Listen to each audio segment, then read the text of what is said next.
Hi bro, welcome to this video. আজকে আমরা দুটো সেন্টেন্সের মধ্যে ডিফারেন্স জানব। একটা হচ্ছে I have a car, আর হচ্ছে I have had a car. I have a car, I have had a car. এই দুটোর মধ্যে ডিফারেন্স কি? এই দুটোর মধ্যে ডিফারেন্স যদি তোমরা জেনে যাও তাহলে আরেকটা জিনিসও আমাদের মধ্যে ক্লিয়ার হয়ে যাবে। এটা হচ্ছে অনেক সময় শুধুমাত্র হ্যাভ ইউজ করা হয়ে থাকে, অনেক সময় হ্যাভের সাথে আবার কি হয়ে থাকে হ্যাড অথবা হ্যাজ হ্যাড। যেমন এই যে কোনো সেন্টেন্সে দেখবে অনেক সময় হ্যাজ ইউজ হয়, আবার অনেক সময় হ্যাজ তার সাথে হ্যাড ইউজ হচ্ছে, আমার সাথে হ্যাভ ইউজ হচ্ছে, হ্যাভের সাথে হ্যাড ইউজ হচ্ছে। আবার অনেক সাথে এমন হতে পারে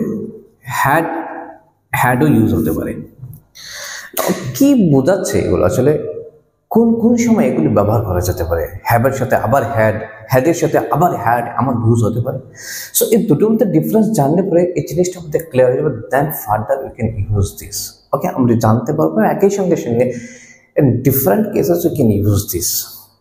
Alright, so একটু জেনে নিই তাহলে। I have a car basically এটা হচ্ছে ইন প্রেজেন্ট ইনডিফিনিট টেন্স। এটা এই প্রেজেন্ট ইনডিফিনিট টেন্সেই রয়েছে এই সেন্টেন্সটা। এবং ঘটনাটা আমরা অনেক সময় আমরা বলে থাকি প্রথমে হ্যাজ হ্যাড থাকা মানে হচ্ছে পারফেক্ট টেন্স, কিন্তু না। হ্যাজ হ্যাড থাকলে পরে সাধারণত পারফেক্ট টেন্স হয়, কিন্তু তখনই হয় যখন এই হ্যাজ হ্যাভ কিংবা হ্যাড একটা হেল্পিং ভার্ব হিসাবে ইউজ হয়, দ্যাট ইজ অক্সিলারি ভার্ব হিসাবে ইউজ হয়, দেন অনলি, আদারওয়াইজ নট। এখানে দেখো I have a car, that is no other verb, এখানে কিন্তু আর কোনো ভার্ব নেই। তাহলে এখানে হ্যাভ আমরা বলতে পারি না it is a helping verb, it is actually a main verb here, এটা হচ্ছে মেইন ভার্ব। তাহলে আই হ্যাভ এ কার এক্ষেত্রে যেহেতু হ্যাভ একটা অক্সিলারি ভার্ব কিংবা হেল্পিং ভার্ব নয়, তাহলে এটা আসলে পারফেক্ট টেন্সে নয়, এটা হচ্ছে প্রেজেন্ট ইনডিফিনিট টেন্সে রয়েছে। এটা আই হ্যাভ আ কার মানে হচ্ছে কি আমার একটা গাড়ি আছে, অর্থাৎ এখনের অবস্থা বোঝানো হচ্ছে, এখনের ঘটনা বোঝানো হচ্ছে আমার একটা গাড়ি আছে। কোনো কিছু আছে অর্থাৎ অধিকারে থাকা বোঝালে, বিলংস টু হলে, তখন আমরা সাধারণত হ্যাজ অথবা হ্যাভ অথবা হ্যাড ব্যবহার করি। আগে হলে হ্যাড হতো, আমার ছিল হলে আমার একটা গাড়ি ছিল, দেন উই মাস্ট রাইট কি আই হ্যাড আ কার। এখন আছে তাই আমি বলছি আই হ্যাভ আ কার। আছে বলতে আমরা কি বোঝাই? হ্যাভ অথবা হ্যাজ দিয়ে লিখি। কিন্তু তাহলে আই হ্যাভ হ্যাড এ কার মানে তাহলে কি? এটা কি হচ্ছে তাহলে? এটা হচ্ছে পারফেক্ট টেন্স লাগে। কেন? দেখো এখানে হ্যাভ কিন্তু মেইন ভার্ব নয়, it is actually a helping verb. এই হ্যাভ যে রয়েছে, হ্যাভের থার্ড ফর্ম অথবা পাস্ট পার্টিসিপল ফর্ম কি হবে? যেমন আমি যখন দেখি তিনটা ফর্ম তো থাকে একটা ভার্বে, V1 V2 V3, অর্থাৎ present, past and past participle. For example do, did, done. Do হচ্ছে প্রেজেন্ট, ডিড হচ্ছে পাস্ট, ডান হচ্ছে পাস্ট পার্টিসিপল।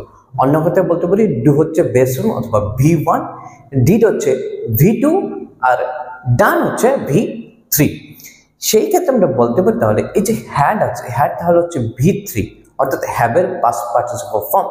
তাহলে দেখো এখানে হ্যাভ হচ্ছে হেল্পিং ভার্ব আর এটা হচ্ছে কি পাস্ট পার্টিসিপল ফর্ম হ্যাভের, রাইট?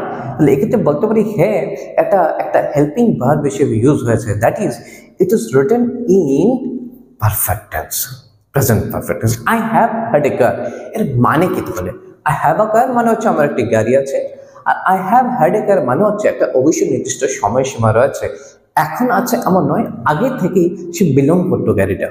অর্থাৎ যেমন আমি বলতে পারি I have had a car since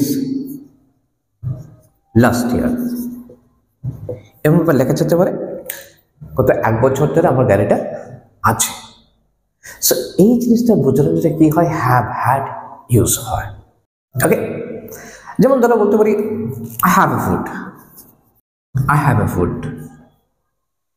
আমার খাওয়া আছে। কিন্তু আমি যদি বলি এমন I have had A food, মানে কি হচ্ছে আমি অলরেডি খাওয়া নিয়েছি, এই জিনিসটা বোঝানো I have had A food use হয়েছে, রাইট? তো এই জিনিসটা জানলে আমরা অনেকটা ক্লিয়ার হয়ে যায় কোন সময় আমরা হ্যাভ হ্যাড ইউজ করছি, right?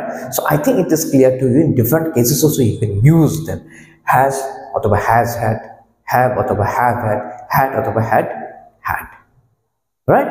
So thank you very much for watching this video and keep watching the other videos too, and always please keep practicing.